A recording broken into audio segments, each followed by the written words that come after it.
saben que abordar lo que está pasando en Sri Lanka con material en español es una osadía, es un golazo. El colapso político, social y económico que están aconteciendo en la isla ahí del sudeste asiático, del sur de la India, casi como una forma de lágrima, y bien tiene que ver con los tiempos que corren en aquel país. La información no abunda en español, las imágenes están por todos lados viralizadas. La protesta, la toma de las casas oficiales, la gente tirándose a la pileta del presidente, el presidente huyendo en tiempo récord del lugar. Para profundizar en este tema, para entender un poco más cómo se llegó a ese punto, cómo un país colapsa de la manera en que colapsó Sri Lanka, vamos a hablar con alguien que es doctor en economía, es investigador y profe adjunto en la Universidad de Quilmes y además es co-coordinador en el espacio de Asia del Sur para el Consejo Argentino para las Relaciones Internacionales. Manuel Gonzalo, hola Manuel, acá Esteban de Cítrica, gracias por estar, ¿cómo te va?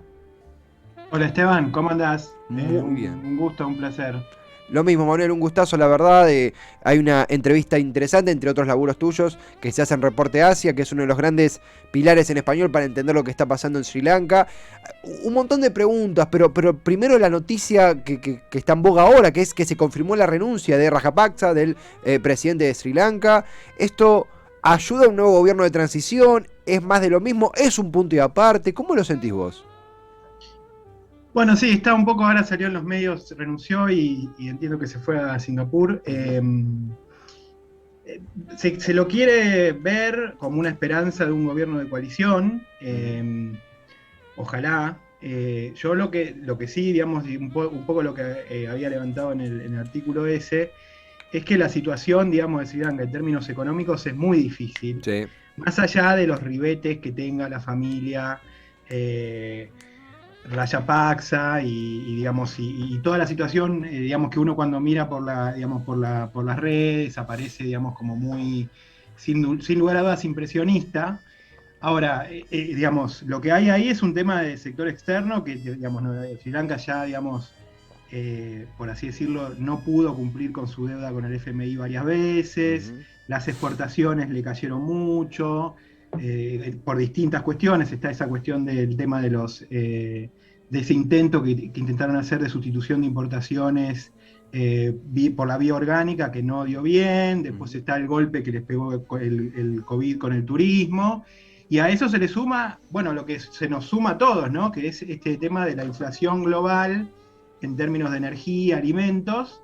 Entonces, bueno, eso se transformó en un combo que es, en términos económicos, bastante difícil de acomodar. Lo que también, por así decirlo, como para dar un poco de esperanza sobre la situación, digamos,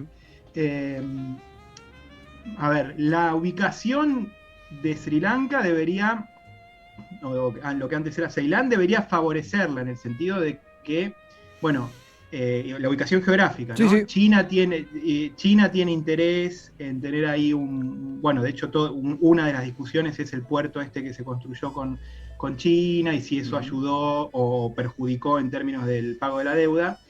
Y después, bueno, tiene a India ahí, ¿no? Claro. A pocos kilómetros. Entonces, en un contexto que es el del Indo-Pacífico, que no solo para China e India, que son dos de los países más relevantes hoy en el mundo, sino que para los Estados Unidos también es central para la estrategia de los Estados Unidos de contención a China. Entonces, bueno, uno podría decir, bueno, pero si estás ahí, digamos, si tenés esa significancia geopolítica, te van a prestar. Y de hecho, uno podría decir, bueno, y fue así, le prestaron. El tema es que con los shocks del COVID y digamos, las decisiones de política que a mi modo de ver fueron equivocadas, esto de el intento de sustitución de importaciones, se les complicó y no tienen para repagar la deuda, básicamente. Entonces, un poco es ver cómo logran acomodar eso. Y sí, después la gestión política de toda esta situación de crisis es otro tema también digamos, muy relevante, que algunos dicen, bueno, esto ya terminó como la dinastía de esta familia con esta renuncia.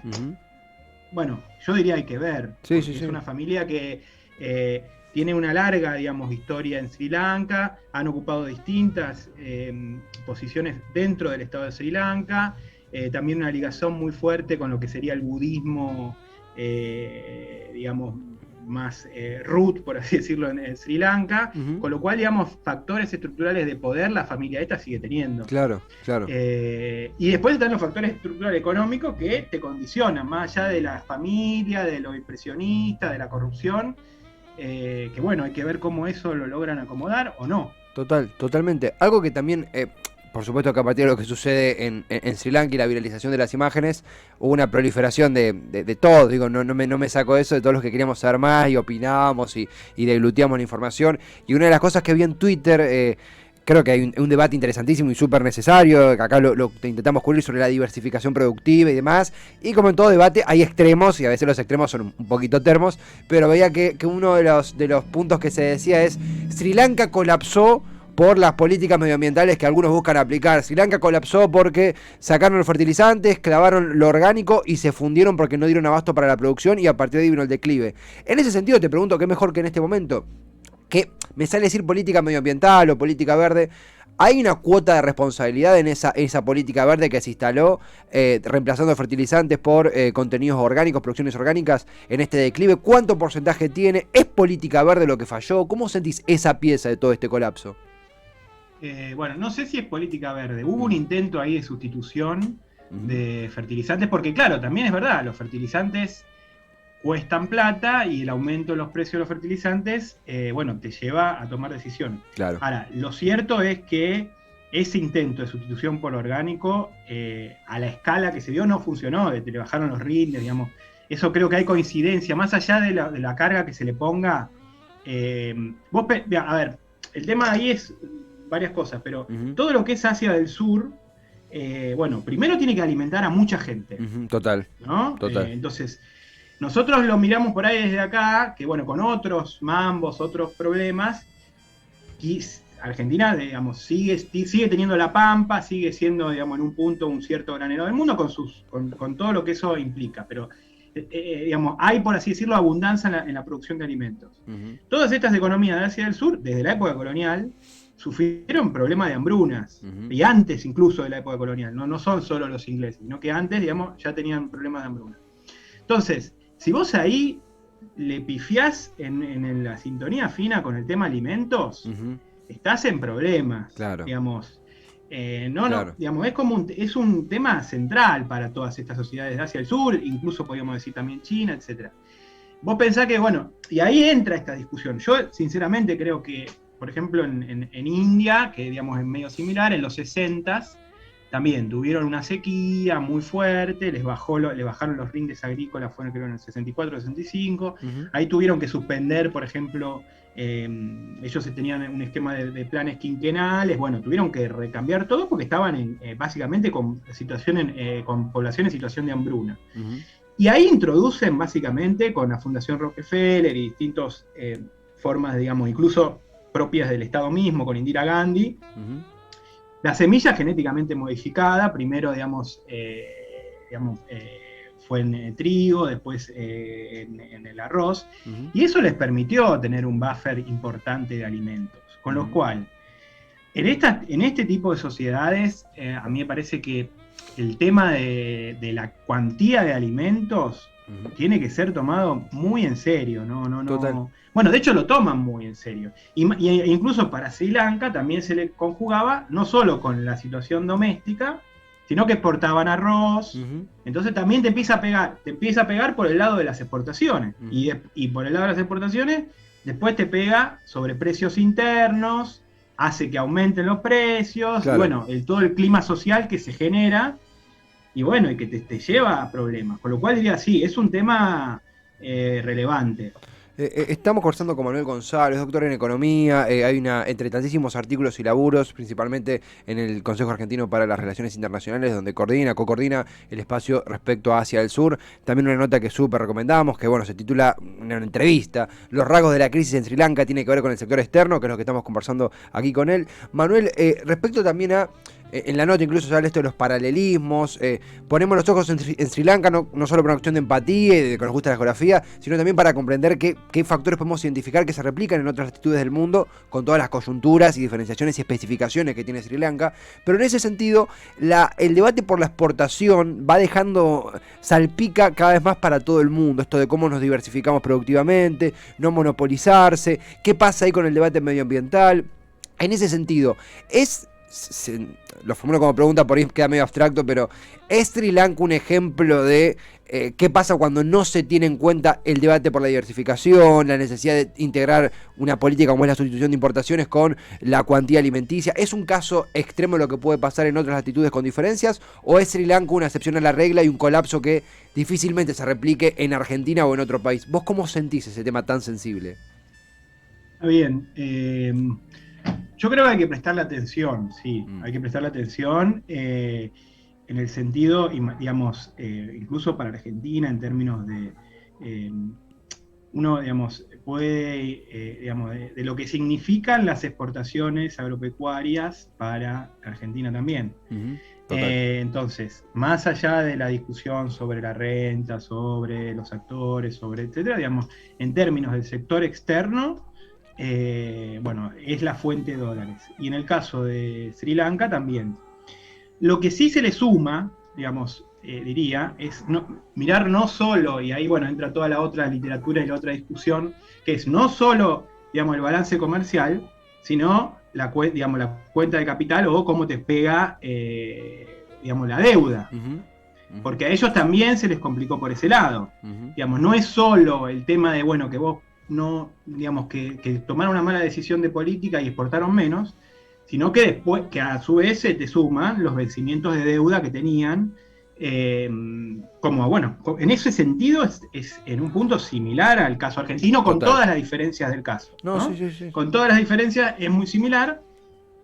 Y bueno, ahí se abre la otra discusión, que también hay mucha literatura y mucha, muy cargada, no, digamos, como con muchas, con muchas cargas, por así decirlo, que tiene que ver con esto que aparece como la trampa de la deuda, la debt trap, ¿no? Como diciendo, bueno, China les presta, pero después no pueden pagar esa deuda y quedan, por así decirlo, expuestos a una crisis y a mayor poder de negociación por China. Claro. Ahí lo que, en esa puntualmente, en la de la deuda, los números lo que dicen es que solo el 10% de la deuda es con China. Es verdad, el otro día ahí leía en las redes que, bueno, sobre ese 10%, si de ese 10% las condiciones que pone la deuda con China son muy, digamos, muy agresivas, bueno, se puede transformar en algún tipo de problema. Ahora, si vos te fijás, la mayor parte de la deuda está con el fondo, claro, y con otros actores, digamos, incluso el Asian Bank, el Banco de Asia, que tiene, digamos, bastante influencia ahí de Japón, de Estados Unidos, muy poquitito con India. Entonces, a mí me parece que sí hay un tema de, bueno, de cómo pagan la deuda, pero no lo pondría tan como la trampa de la deuda de China. Sí. Dicho esto, sí, de nuevo, y volviendo al inicio que hablamos, para China y para India y para Estados Unidos, esa posición es geográfica, claro, es importante. Entonces, geográfica, bueno, la de Sri Lanka, en el sur de la India. La de Sri Lanka, claro. Claro. ¿Por qué? Porque por el Índico pasan 70% de las impos de petróleo de China, por ejemplo, y tener un puerto ahí te puede, bueno, llegado el caso de algún tipo de, digamos, vos podés operar sobre la cadena de suministros de energía, ¿no? De la región que más está creciendo, digamos. Claro. Entonces, digamos, es relevante. Y con eso debería jugar Sri Lanka a favor. Total. ¿No? Total. El punto es que, bueno, parece que jugó, pero le jugó mal. Claro. O digamos, entonces, ahí está el tema. Para salir de esa debería. Bueno, ahora, si vos te fijas, parece que India, digamos, además de que le mandó, bueno, petróleo, le mandó alimentos, y está planteando como una estrategia de una mayor, digamos, inserción financiera, porque finalmente ese es el vecindario de India. Claro, ¿no? Claro. Entonces ahí, digamos, como que si uno lo ve en términos, bueno, Sri Lanka es diríamos, casi una periferia de India. Claro, sí, una península. Sin ofender a nadie, ¿no? No, Pero sí, en términos de peso económico. Entonces, bueno, ahí es India un poco la que tendría que acomodar eso, porque incluso también le puede llegar a pegar en términos de, bueno, todo lo que puede ser refugiado. India ya recibió por el norte, bueno, primero Pakistán, pero digamos, vos podés recibir también, digamos, si la crisis se hace muy fuerte, Sí. vos estás en, no sé, menos de una hora de avión, pero seguro. Es geopolítico el asunto también, claro. Claro, y se te transforma en un tema de, bueno, de refugiados, de gente que se te va al sur de India. Entonces, bueno, hay una cierta responsabilidad, por así decirlo. Totalmente, totalmente. Es interesantísimo, es información en nuestro idioma. Digo, en inglés hay un predominio de información mayor sobre Sri Lanka, en español a veces no abunda, y tener estos espacios es un golazo. Con Manuel González, doctor en economía, es investigador, es profe adjunto acá en la Universidad Nacional de Quilmes, en nuestra querida zona sur, y coordina el espacio de Asia del Sur para el Consejo Argentino para las Relaciones Internacionales. Manuel, interesantísimo, muy completo, muy claro. Consultarte, ¿dónde podemos leerte, seguirte, lo que quieras, chivear para el final? El micrófono es tuyo. No, bueno, sí, yo no estoy tan activo ahí en Twitter. Tengo un Twitter, cuando publico cosas las pongo ahí. La cuenta creo que es Manolo-Gonzalo. Pero bueno, ustedes lo que necesiten y cuando quieran hablar y eso, me dicen y hablamos.